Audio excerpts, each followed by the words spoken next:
মতো মনের আলোয় তৈরি আমি, জয় করব বিশ্ব। ধন্যবাদ সবাইকে। আমি বিবি কুলসুম লিপি, আমি ঢাকা বিশ্ববিদ্যালয় থেকে অনার্স এবং মাস্টার্স কমপ্লিট করেছি সোশ্যাল ওয়েলফেয়ার অ্যান্ড রিসার্চ। আর আমি হচ্ছে আজকে আমরা হচ্ছে মূলত দীর্ঘ 6 দিন যাবৎ রাস্তায় আন্দোলন করছি।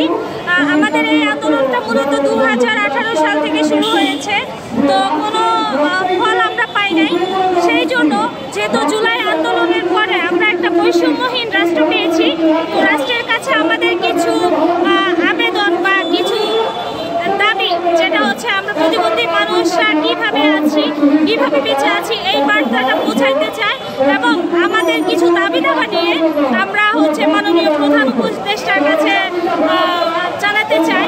সেটা হচ্ছে দীর্ঘ 6 দিন যাবৎ যখনই আমরা যাই এই শাহবাগে, এই জায়গাটায় পুলিশ ব্যারিকেড দিয়ে আমাদেরকে আটকে দিচ্ছেন এবং মারধর করছেন। এইভাবে আমরা ঠিক 2018 সাল থেকে যেভাবে নির্যাতিত হয়েছি, এখনো বৈষম্যহীন রাষ্ট্রেও আমরা একইভাবে নির্যাতিত হচ্ছি। তো আমাদের দাবিগুলো হচ্ছে, প্রথম 1 নম্বর দাবি হচ্ছে মাননীয় প্রধান উপদেষ্টা যেন নির্বাহী আদেশের মাধ্যমে প্রতি 2 বছর পর প্রতিবন্ধিতার ধরন অনুযায়ী কর্মসংস্থার ব্যবস্থা করেন। তারপর যে দাবিটা সেটা হচ্ছে যেন বর্তমান কোটা ব্যবস্থা বাতিল করে প্রথম এবং দ্বিতীয় শ্রেণীর জন্য 2% এবং তৃতীয় চতুর্থ শ্রেণীর জন্য 5% কোটা ব্যবস্থা করেন প্রতিবন্ধী ব্যক্তিদের জন্য। তারপর যে দাবিটা হচ্ছে সেটা হচ্ছে বর্তমান শ্রুতিলেখক নীতিমালা বাতিল করে, বর্তমানে যে শ্রুতিলেখক নীতিমালা আছে সেটা যেন একটু সংস্কার করেন।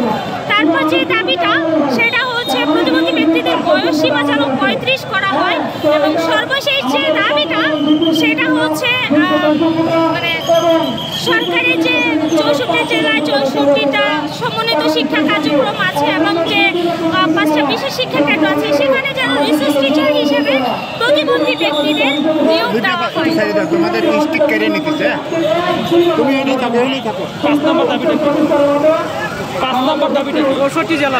5 নম্বর দাবিটা হচ্ছে বাংলাদেশের 64 জেলায় যে 64টা শিক্ষা কার্যক্রম আছে, মানে সমন্বিত শিক্ষা কার্যক্রম এবং 5টা যে বিশেষ শিক্ষা কেন্দ্র আছে সেইখানে যেন প্রতিবন্ধী ব্যক্তিদের মানে রিসোর্স টিচার হিসাবে নিয়োগ প্রদান করা হয়। এই যে প্রতিবন্ধী হিসেবে আপনারা দাবি আদায়ের লক্ষ্যে এখানে আসছেন, জি। আপনার পড়াশোনা করতে কতটা স্ট্রাগল করতে হয়েছে?